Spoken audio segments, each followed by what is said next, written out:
So Trump sat down, he announced out of nowhere he's going to have a summit, a peace talk, a sit down with Kim Jong Il. That's his name. Kim Jong Un. Kim Jong Il is his dad, yeah. Kim Jong Un.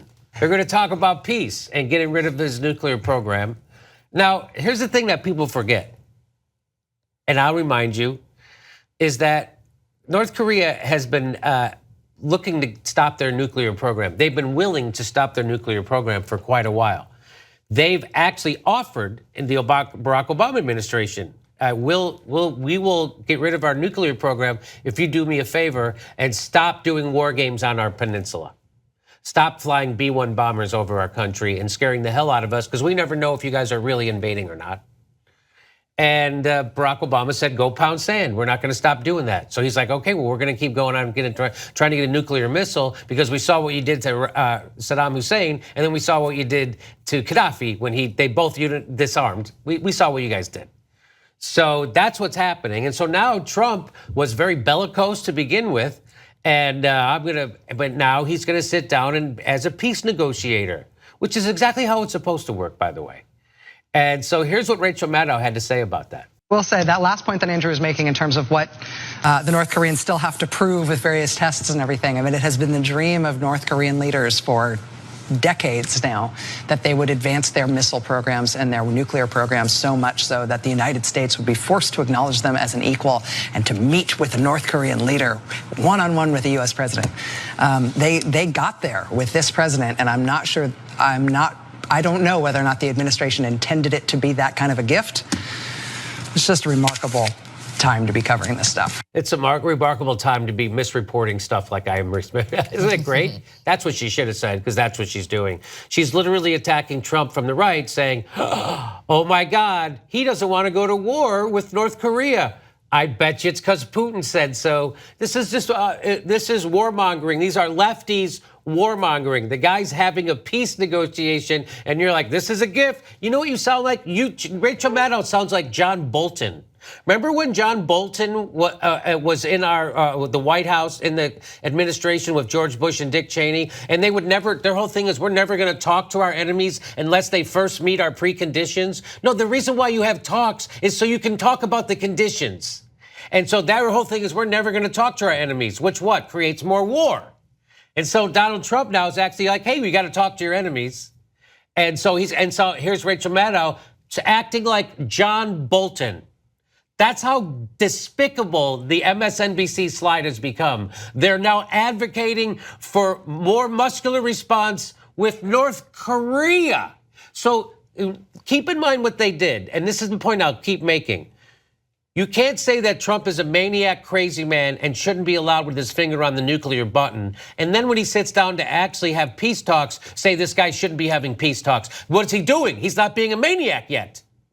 You can't say he's a maniac who shouldn't have his finger on the button and then give him an extra $80 billion in buttons.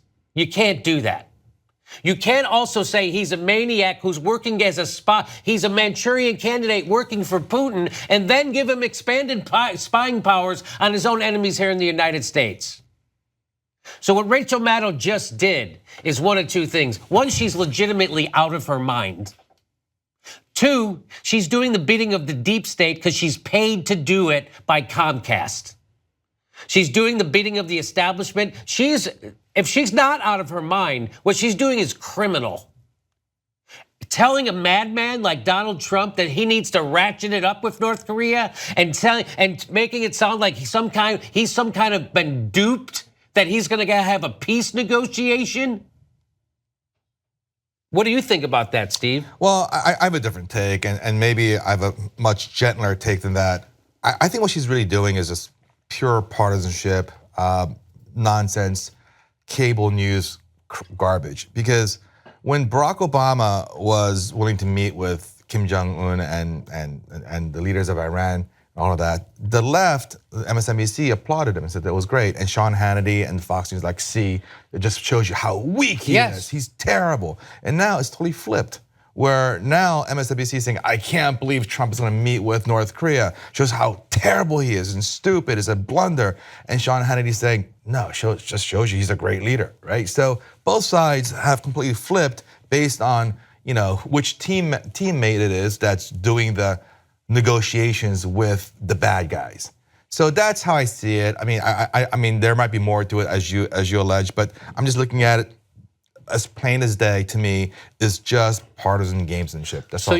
So you don't think that it's even a tiny bit of a bombshell that Rachel Maddow has become just as despicable as Sean Hannity in covering foreign policy?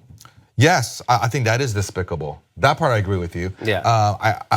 I hold Rachel to a much higher standard than Sean Hannity. Well, now she's clearly smarter than him, so that's why she should know better. She should know better, and she should do better. So, like this constant look.